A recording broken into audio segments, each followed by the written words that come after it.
In again, who's with us up early from Phoenix. The big story here is the possibility of the cavalry coming. What do we know about the chances that we could see Ben Simmons in this series for the Nets, and when? Yeah, once he gets back to Brooklyn today, the process will be to ramp up into more 4-on-4 and then 5-on-5 play throughout the rest of this week and the weekend. They haven't ruled him out yet for Game 3, but the more likely scenario, if he, again, I got to say if he makes it through the weekend, because we're talking about a back injury that he still has, if he makes it through the weekend, the thought process is he could be cleared for Monday's Game 4, which would be, I can't find another time in history where a player would play for the first time for a team in the middle of a playoff series, but here we are.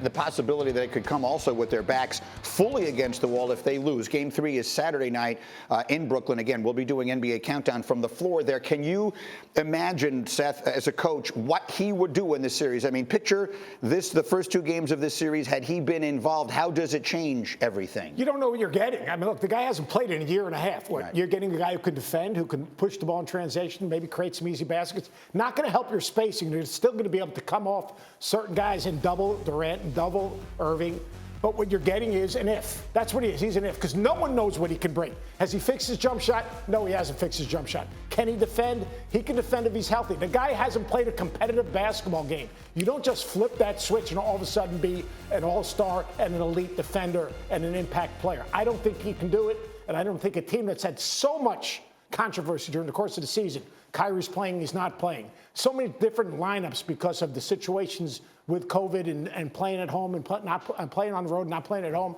I don't think he impacts the game the way everyone thinks he's going to impact the game. And Woj, I've had a million conversations with him. We're talking maybe 10 to 15 minutes I can't imagine more than 15 minutes. I just can't imagine. You can't go from 0 to 100 and impact the team, not having been with that group of players. Mm-hmm. This is not an AAU pickup game. This is the NBA playoffs. Against a really good, cohesive, well-coached team in the Boston Celtics. And so, Windy, for those who were just joining us and did not see your conversation or your thoughts at the top of our program today, Kevin Durant 0 for 10 from the floor in the second half, the worst half of his career, regular season or playoffs. To what do you attribute that? What's the single biggest factor that has led to Durant's struggles in this series? The array and size of Boston's defenders. They have 3 or 4 different guys with size that they can put on Kevin Durant. I covered a series about 10 years ago where Durant struggled kind of like this when he played the Memphis Grizzlies when they had Tony Allen.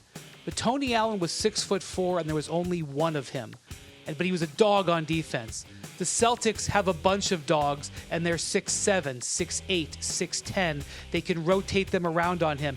And look, you are right, Greeny. You mentioned this earlier about trying to get him with the fouls, complaining about trying to get more fouls. Actually, Seth said that. But he drew 13 fouls last night. Al Horford fouled him a few times. He fouled out of the game. The Celtics are not afraid of fouling him. They would rather rough him up and foul him and send him to the line than have him feel comfortable. All right, we will see again. Game 3 of that series, which you would figure is an absolute must-win for the Nets, will be on Saturday night in Brooklyn. In the meantime, the performance of the night.